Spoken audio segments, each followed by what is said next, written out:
MDA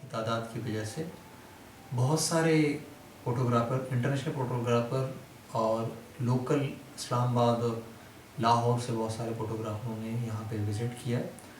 Gadap اور کاٹور، especially کاٹور کو تو کراچی کے حوالے سے، اس ریجن کے حوالے سے برڈ پیراڈائز کا نام دیا گیا.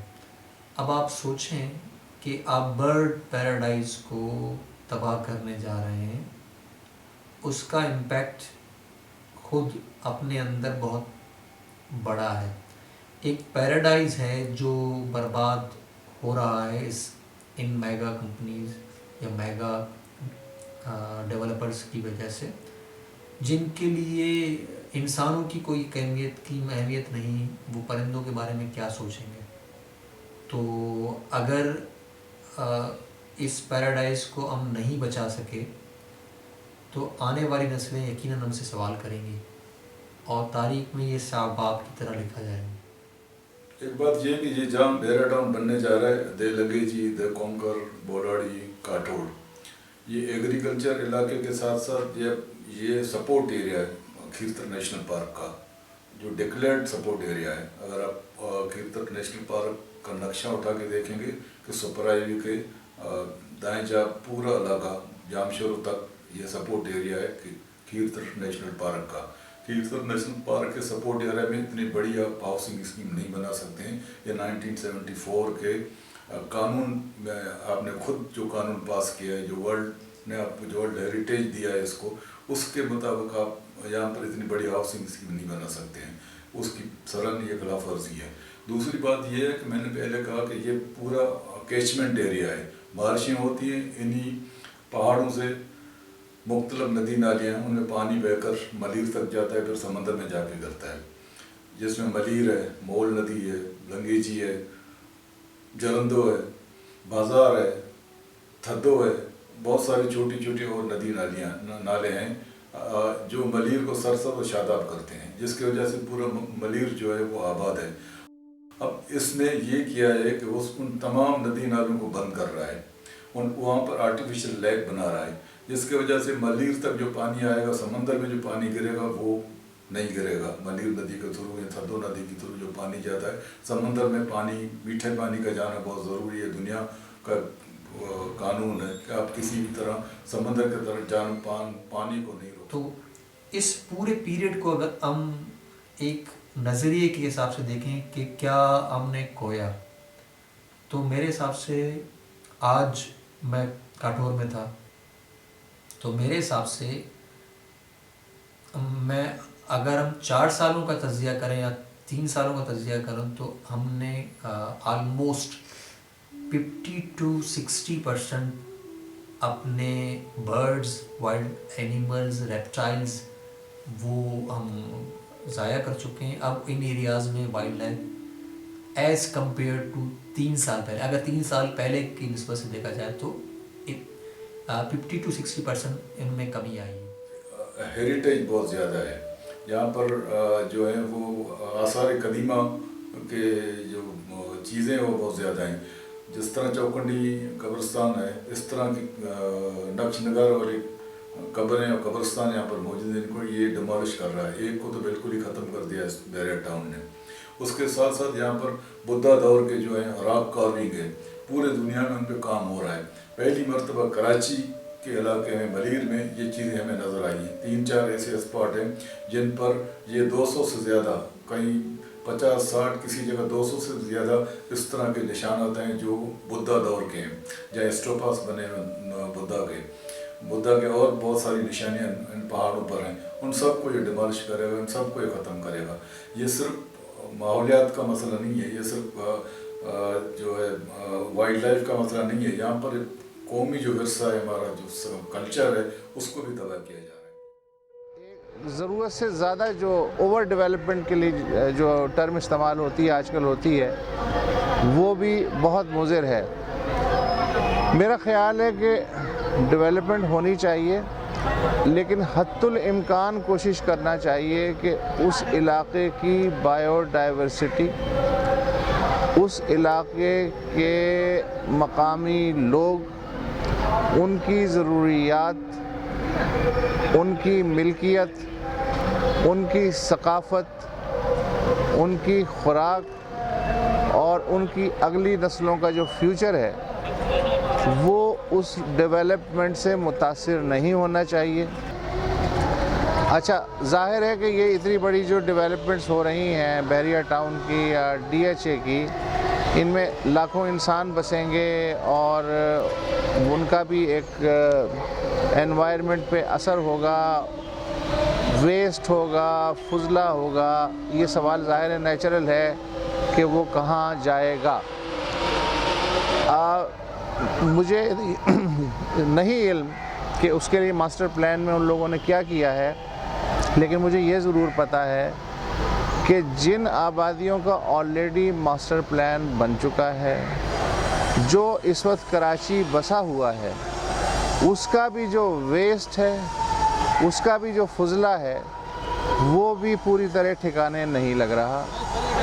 میرے علم میں ہے کہ 40% جو کچرا ہوتا ہے گلی محلے یا سڑک پہ آج کے کراچی کا اس لمحے، شاید اسے ٹھکانے لگانے کا کوئی انتظام ہو نہ ہو، مگر 60% جو کچرا پیدا ہو رہا ہے اس وقت کراچی میں، اس کے ٹھکانے لگانے کا کوئی انتظام نہیں ہے۔ وہی ملیر ندی ایک لمبائی میں گٹر ہے جو اکراس دا کراچی سمندر میں گر رہا ہے۔ تو نئی بستیاں ظاہر بسیں گی تو اور اس پہ کراچی پہ بوجھ پڑے گا، لیکن آلریڈی کراچی کی 2.5 کروڑ آبادی کے لیے جو سہولتیں ہیں وہ 50 لاکھ کے لوگوں کے لیے ہیں۔ تو جب ایک کمرے میں جہاں آلریڈی 4 لوگ مشکل سے گزارا کر رہے ہوں، اگر آپ 40 لوگ ٹھوس دیں گے تو جو اس کمرے کی حالت ہوگی وہی اس کراچی کی حالت بھی ہوگی۔ لیکن چونکہ ہم نے فوری طور پہ یہ نہیں بھگتنا، ہمارے بچوں کو بھگتنا ہے، تو بھاڑ میں جائے مستقبل، بچے ہیں وہ خود ہی نمٹ لیں گے، ہم اپنا پیسہ بنا لیں، ہم اپنا کام نکال لیں، ہمیں کون سا دائمی طور پہ زندہ رہنا ہے۔ اس اپروچ کے ساتھ، اس اسٹیٹ آف مائنڈ کے ساتھ جب ہم اس پوری اوور ڈیولپمنٹ ٹائپ چیز کو دیکھتے ہیں تو خوشی کم ہوتی ہے اور دکھ زیادہ ہوتا ہے۔ لوگ ان فطرت کش منصوبوں کو ترقیاتی منصوبوں کا نام دیں یا پھر ان کو عوامی منصوبوں سے تعبیر کیا جائے، لیکن حقیقت یہ ہے کہ نہ یہ عوامی منصوبے ہیں اور نہ ہی ترقیاتی منصوبے، یہ مکمل طور پر تباہی کے منصوبے ہیں، کیونکہ ان پروجیکٹس کی تکمیل تک کھیرتر نیشنل پارک کی 30% اراضی تباہ ہو جائے گی اور جنگلی حیات معدوم ہو جائے گی۔ ندی نالے گٹر اور گندے پانی سے بھر جائیں گے، زیر زمین پانی آلودہ ہو جائے گا۔